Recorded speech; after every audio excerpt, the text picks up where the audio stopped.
How do you write the word fish? Go, fish. Fish.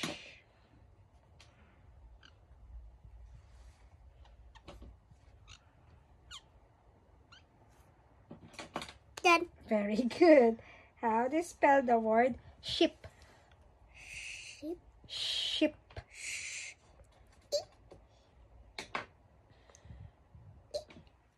I'll go. What is the first sound? This one? Ewan ko po. She.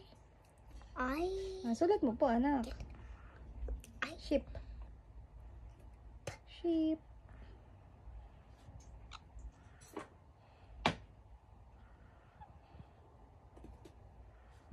Ano po yan? What letter is that? P. Very good. How about shape? Shape. Shape. See? Apo, shape. Shape. Anong shape nito? Rectangle. A. Shape. Go.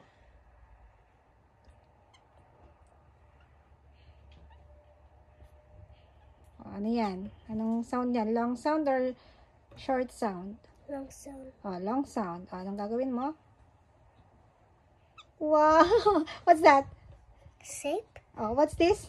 Why did you put E here? Because this is A. Because that one is long sound. And what is that rule? What is this? Magic E. Magic E. Very good. So remember it. Yay. Next, how about cash? Cash. Cash, yung pera, anak.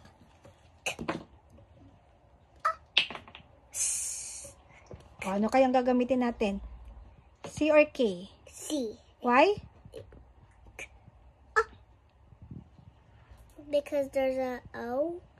Saan may O? C. Cash. Ano gagamitin? C. Bakit po C? Because A. Very good. Ano bang, kailan ba ginagamit yung C, yung letter C?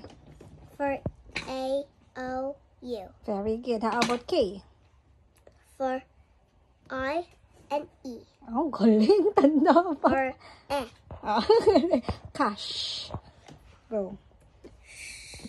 Cash. Go. Ano po? This one? Ewan ko po. Go. Cash.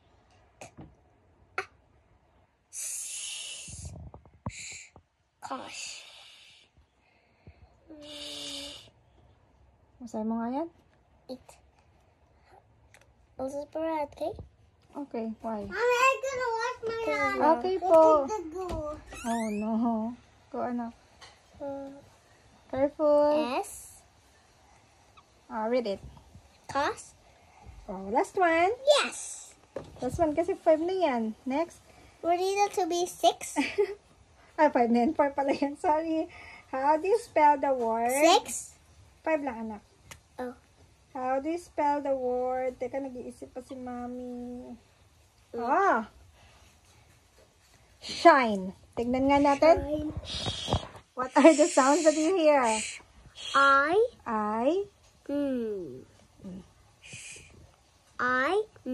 Go. Shine.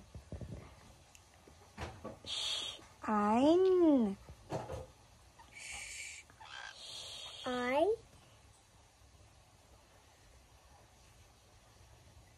Correct. Side.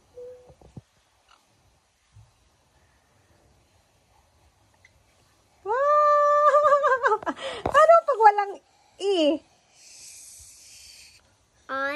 Hindi, wala pong E. Sheen. Sheen. That's why you need to put Magic E. Magic E to Make I. long sound ng E, I. Very You're good. doing now? Read muna. Ano muna to?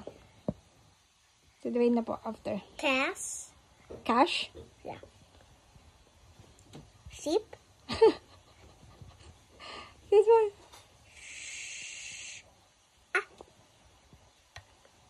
Sap. Ano? Ape. Shape. Very good. No, nalito ka na dyan. Go. Finish. Sheep. Hmm.